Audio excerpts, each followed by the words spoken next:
What's going on, guys? I'm Dr. Boyce Watkins from Your Black World and the Black Business School, and I want to give you guys a quick update on something I just read that I think is just unbelievable. There is a case that was actually resolved not a few months ago, but it's something that didn't make national news, but I think is worth talking about. Basically, there were these three black men who were hit on by a woman who apparently had a deep desire for oral sex or something. So the three guys, three University of Michigan State football players, got with this lady, which this stuff is just crazy to me. I didn't know. I don't. I mean, it's just a wild life apparently everybody's living, but these three guys go into a bathroom apparently with this lady, and who has oral sex with all of them, and now they have a criminal record because they were accused of sexual assault, and they were charged with seducing an unmarried woman, literally in 100 and something year old crime of that you cannot seduce or debauch any unmarried woman. So let me read this to you. It says this is from Detroit, the Detroit News. In arcane Michigan law, making it a crime to, quote, seduce and debauch any unmarried woman,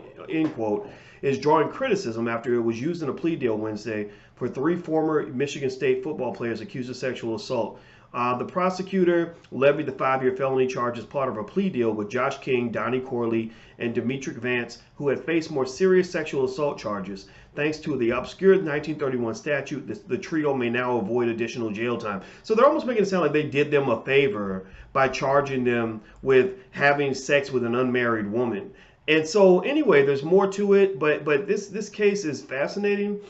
Because one of the things I think that we got to pay attention to, because I'm getting calls from all over the country about how this whole Me Too movement is really being used as a weapon to destroy black men. It's being used as a weapon of mass incarceration, a weapon of mass destruction against the black male all across America. It's happening on college campuses. Quintez Cephas at University of Wisconsin just got off on a rape charge where two girls invited him for a threesome. He had to lose. He was kicked off the football team when they accused him. They said they were too drunk to decide to have sex. I don't know any black man who's ever been able to do something and then claim he was too drunk to make a decision. It's kind of crazy, but apparently they have these rules or whatever. And these two women, even though they seduced him into having sex, they were able to try to claim that he raped them.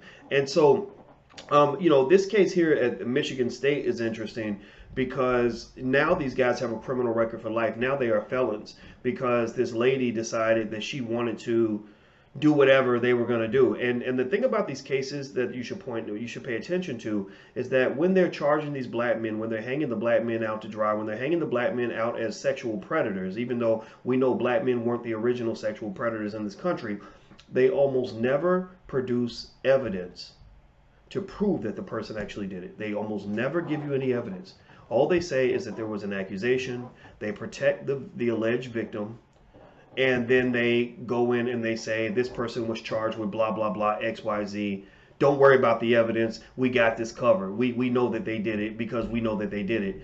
And that hocus pocus of a judicial system is used primarily against the black male because I can't imagine me being able to destroy the life of a white female and say, well, I just know she did it, so you don't got to worry about evidence. Just write it up that she's guilty, and we're just going to act like there's no need for any proof that this person is guilty of one of the worst crimes known to man.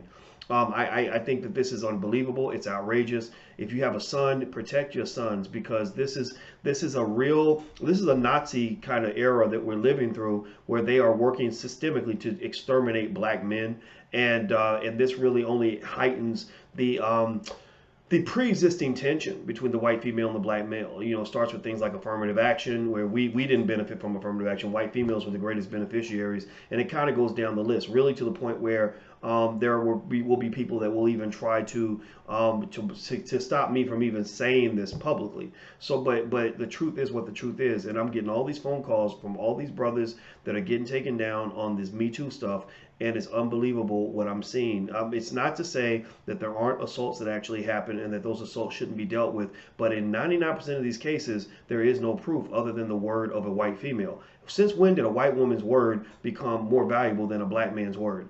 Oh, that's right. We live in America. That's the country you live in. So anyway, that's it. I'm done talking about this. Feel free to leave your comments. This is unbelievable to me. I'm going to go. By the way, I'm going to be in Los Angeles next week. So if you guys want to see me in LA, go to drboycelosangeles.com. I'll be teaching an investment seminar all day in Los Angeles on August 11th. So if you're watching the video before then, please come check us out. So anyway, I'll see you guys soon. Take care. Have a great day. This case just makes me sick. I'll talk to you later. Peace.